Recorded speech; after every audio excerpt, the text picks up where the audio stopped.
Nosaltres ja vàrem patir la destrucció de la platja de Natzaret en el 86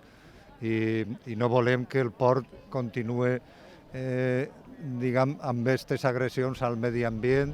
i als pobles que vivim al costat de la mar. És que és com que han dividit el projecte, perquè ens han dit solament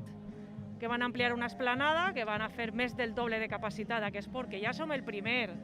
de la Mediterrània en mercaderies, però és que no ens han parlat de les ampliacions, de les connexions d'infraestructura que caldria per a donar a l'abast de tot aquest tràfic de contenidors amunt i avall. Aleshores, l'accés sud està completament col·lapsat, la premsa és contínuament que n'hi ha cues interminables de camions,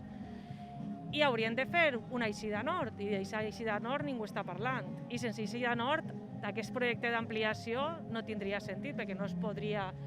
realment ficar en ús.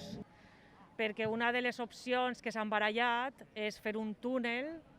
que vaig a eixir a les platges del nord, amb la qual cosa ja no sols estarem destrossant les platges del sud, que ja estan molt malaurades, ara passaríem també a fastidiar-les del nord.